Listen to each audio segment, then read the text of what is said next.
We had just moved into a little ranch house in the suburbs. Storybook neighborhood, quiet, friendly neighbors, picket fences, the whole 9 yards.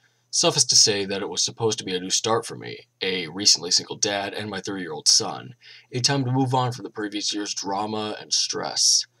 I viewed the thunderstorm as a metaphor for this fresh start, one last show of theatrics before the dirt and grime of the past would be washed away. My son loved it anyway, even with the power out. It was the first big storm he'd ever seen. Flashes of lightning flooded the bare rooms of our house, imparting unpacked boxes with long creeping shadows, and he jumped and squealed as the thunder boomed. It was well past his bedtime before he'd finally settled down enough to go to sleep. The next morning I found him awake in bed and smiling. "I watched the lightning at my window," he proudly announced. A few mornings later he told me the same thing. "You're silly," I said. "It didn't storm last night. You were only dreaming." "Oh." He seemed somewhat disheartened. I ruffled his hair and told him not to worry. There should be another storm soon. And then it became a pattern. He would tell me how he watched the lightning outside his window at least twice a week, despite there being no storms.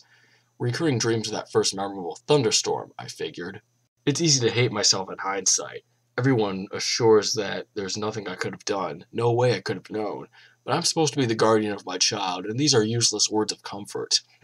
I constantly relived that morning, making my coffee, pouring milk over my cereal, and picking up the newspaper to read about the pedophile local authorities had just arrested. It was front-page stuff. Apparently this guy would select a young target, usually a boy, stake out their house for a while, and take flash photos of them through their windows while they slept. Sometimes he did more. My stomach sank as the connection was made. At that time, it was merely something from a child's imagination. In retrospect, it's the scariest thing I've ever heard. About a week before the predator was caught, my son came up to me in his pajamas. "Guess what?" he asked. "What?" "No more lightning at my window." I played along. "Oh, that's nice. It finally died down, huh?" "No! Now it's in my closet." I've yet to see the photos police have collected.